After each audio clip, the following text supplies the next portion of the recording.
extremism and religious extremism. I think that religious extremism is going beyond the fundamentalism. I mean, fundamentalism is adopting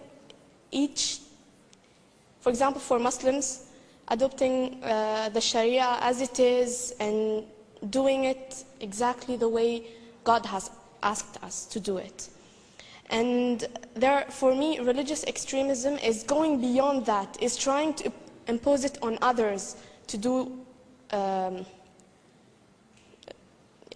be like them.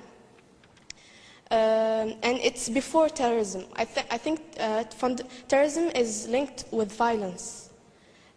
Extremism, if you're an extremist, you're not necessarily a terrorist. This is what I think personally.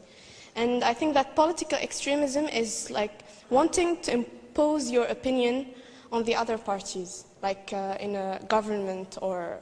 Okay, Shaykh Hamza, Yusuf. Well, I mean, I think I agree with that in terms of extremism. For a lot of people in the West now, in a society informed by secularism, the fact that I pray and wash 5 times a day would be seen as obsessive compulsive disorder to some people, like a pathology. So I think people will consider a lot of Muslims religious extremists because they pray by the minimum 5 times a day. For a Muslim, it's interesting. In Islam, the definition of extremism includes also lack of religion. So people that are not religious are seen as extremists in that they're not fulfilling a basic human function. So again, it's about definitions and who's defining them. And I think different cultures will define things very differently. And labeling theory, Foucault says ultimately it is the powerful that define things. And right now, Western civilization has an immense amount of sovereignty on the planet. And so in that sense, it has framed the discourse. And all of us are often stuck in this position of reacting to an already framed discourse and not allowing our own terms of debate to be allowed into the discourse. So we have to constantly define ourselves. I'm not an extremist, I'm not a terrorist, I'm not this, I'm not that, as opposed to being able to be in a more positive position, which is always taken by the powerful. They're the ones that tell us who they are, and they force us to tell them who we're not. But I think the danger of religious extremism can be, even though it's not necessarily violent, to get back to the Archbishop's definition, when it becomes exclusivist,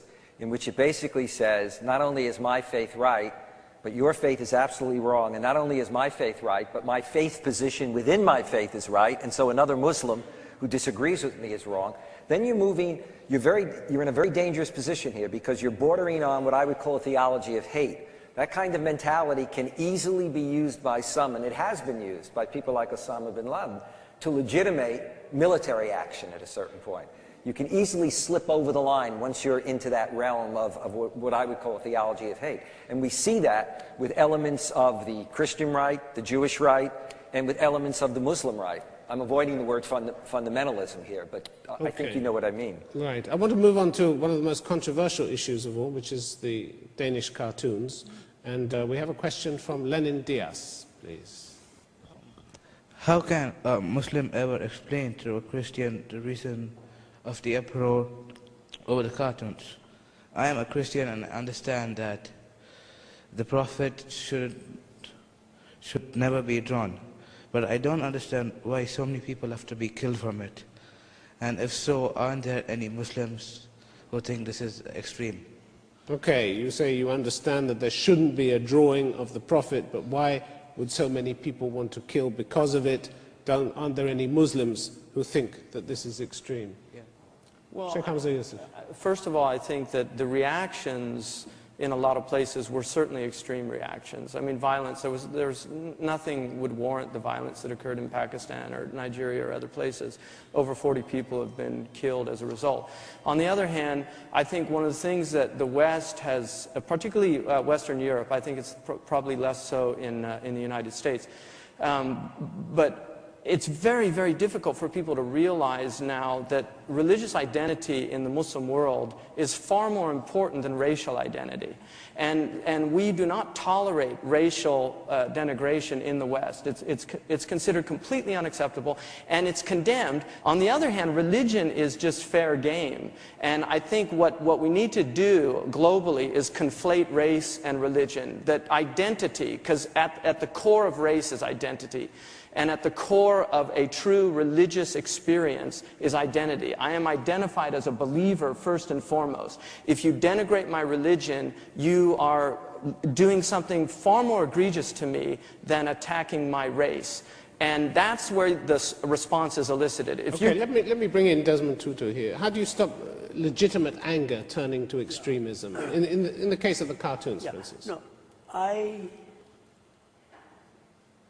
myself would have appealed to our Muslim sisters and brothers, having been offended as they were, and I did.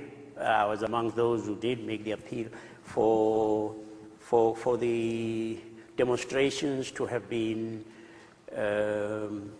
dignified and peaceful.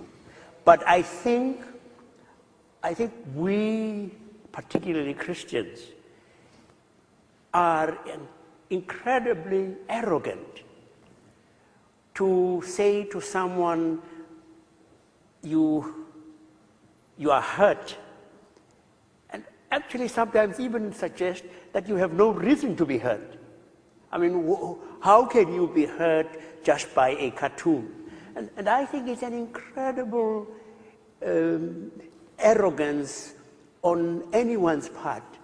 I mean, some people said, well, we are sorry that we offended you, but you had no right to be offended.